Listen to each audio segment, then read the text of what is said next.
interpersonal relationship within hmm the organization also.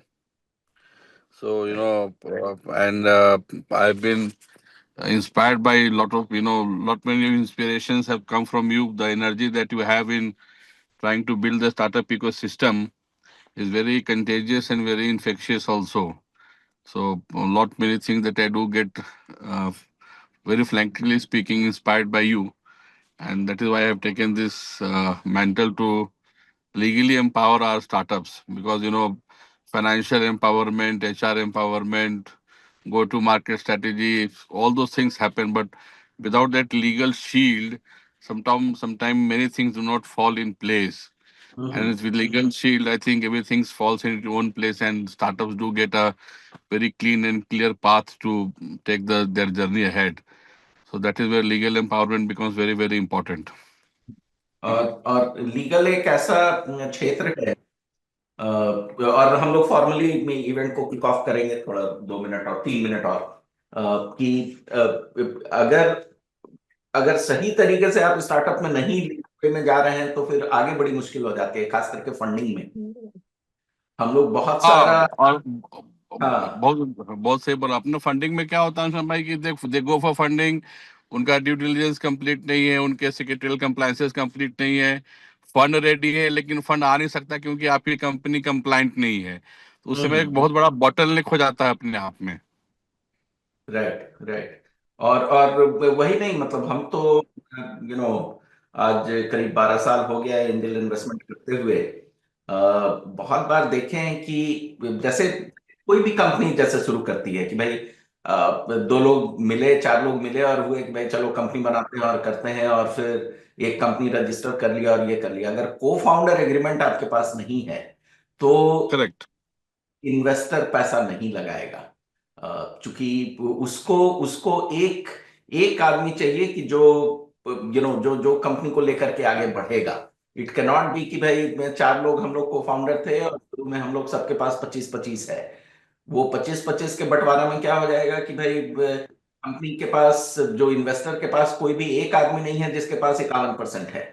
चाहे तो बड़ी दिक्कत होती है कि भाई अल्टीमेटली डिसीजन कौन बनाएगा। आपका एक डिसीजन है, 3 लोग दूसरे तरफ चले गए, चाहे दो दो हो गए, तो फिर कैसे होगा? तो वो सारी चीजें, और वो शुरू में ही, क्योंकि जब आप कंपनी फंडिंग के लिए चले गए, आपके कंपनी में मान लीजिए रेवेन्यू आने लगा, बढ़िया मॉडल तैयार है, उस समय फिर को फाउंडर के साथ भी कॉन्ट्रैक्ट नेगोशिएट करना बहुत मुश्किल हो जाता है।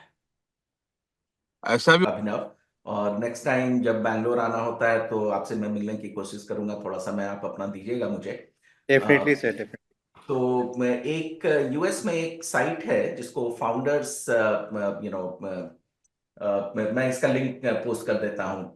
तो उसमें एडवाइजरी शेयर का कॉन्ट्रैक्ट बना हुआ है, और कितना परसेंट आपको किस चीज के अगेंस्ट देना है, कि अगर आप किसी एक एडवाइजर को ले रहे हैं और वो 3 घंटे हर महीने आपको दे रहा है, तो उसकी क्या शेयरिंग होनी चाहिए, उसका एक फॉर्मूला उसने दिया हुआ है। इसको फाउंडर्स नेटवर्क है और उसके अंदर ये है। तो मैं अभी जस्ट इसको एडवाइजरी शेयर का चैट पे डाल रहा हूँ। इसको सारे लोग अगर डाउनलोड कर ले, पढ़ें, और फिर एक सेशन रखेंगे जिसपे हम लोग सिर्फ एडवाइजरी से।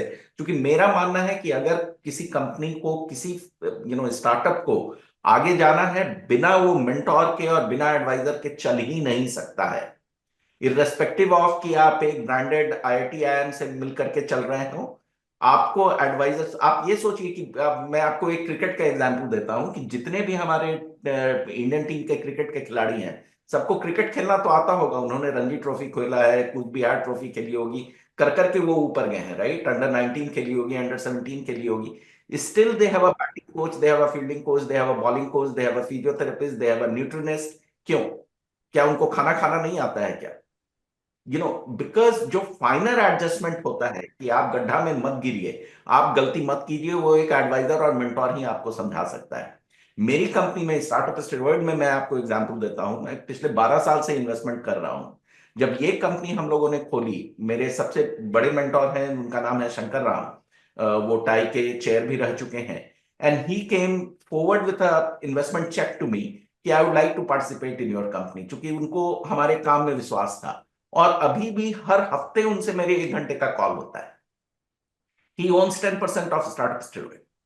और उन्हें $50,000 का इन्वेस्टमेंट भी दिया हुआ है। चूंकि इतना नॉलेज मुझे चाहिए। फिर एक दूसरा है स्कॉट फॉक्स, जो अभी हम बैंगलोर में हम लोगों ने इवेंट किया था तो उनको लेकर के आए थे। ही ons 3.2% of startup steroid and he gives me 10 hours every month.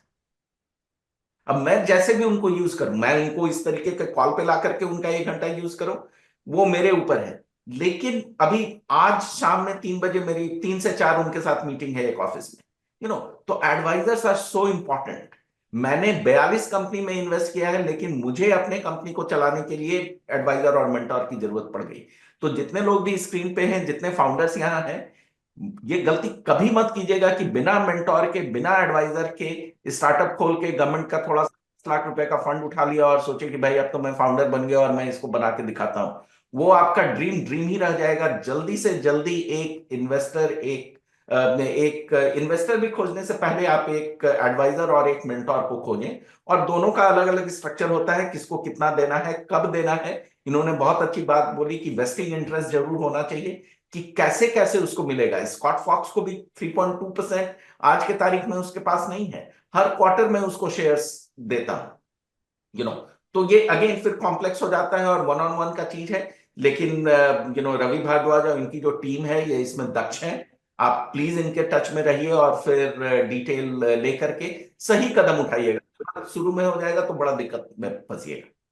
चलिए अब चलते हैं अजय जी के पास। Thank you sir.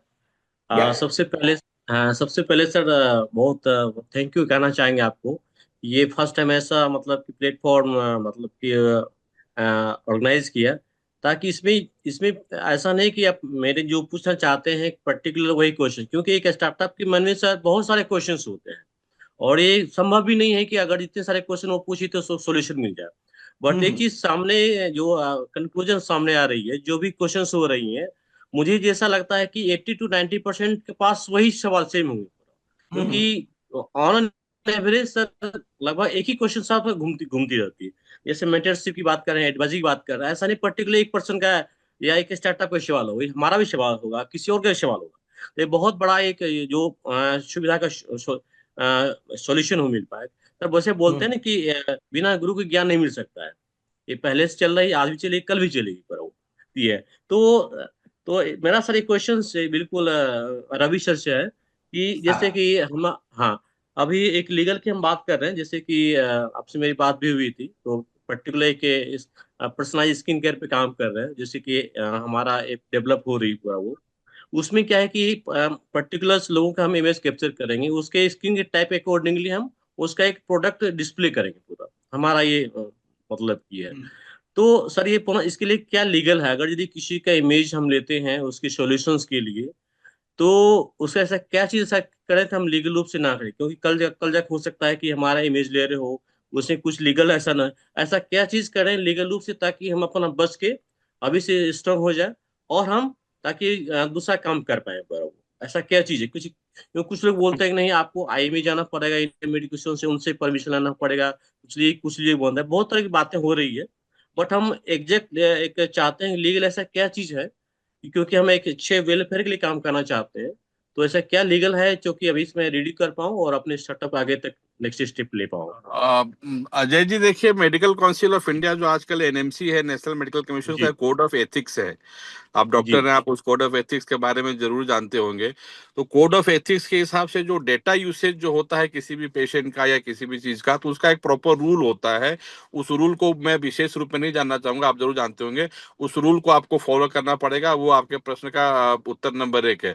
दूसरा, ये सब विषय में ख्याल रखिएगा, कंसेंट बहुत जरूरी होता है। किसी भी व्यक्ति विशेष का, किसी भी आप कोई इंफॉर्मेशन यूज कर रहे हैं, कोई इमेज यूज कर रहे हैं, या किसी भी चीज को अगर यूज कर रहे हैं, तो अनटिल एंड अनलेस उस मनुष्य का कंसेंट आपके पास है नहीं है, तब तक आप उसको यूज किसी भी तरीके से नहीं कर सकते हैं। तो आप जब भी यूज करने का, आप जब भी आपके मन में ये भावना आती है, तो आप उनसे कंसेंट फॉर्म प्रॉपर साइन कराए कीजिए। और कंसेंट फॉर्म में उनको बताए कीजिए कि ये इमेज है, आपका इमेज को मैं इस्तेमाल करूंगा। और कंसेंट लॉ में आप ख्याल कीजिएगा, इन्फॉर्म्ड कंसेंट का कॉन्सेप्ट होता है।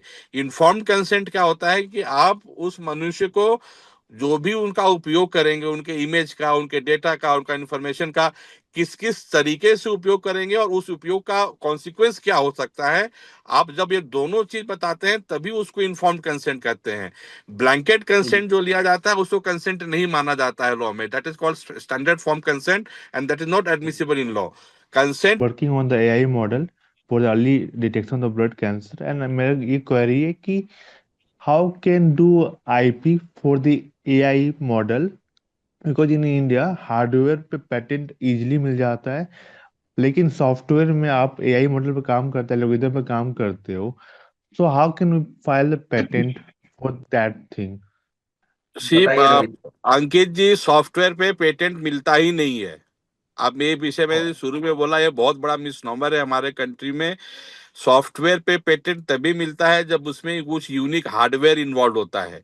So please all of you Okay. Please get it right. It's a मिसनॉमर that on a software we get patents. So let us be very very clear with it. AI is a matter of a copyright. You have to apply for a copyright registration. Software Okay. you can Sir, procure under Copyright Act. Even the source okay. code you can also apply under the Copyright Act. So that remedy is Yeah, available okay. for protection of your AI model.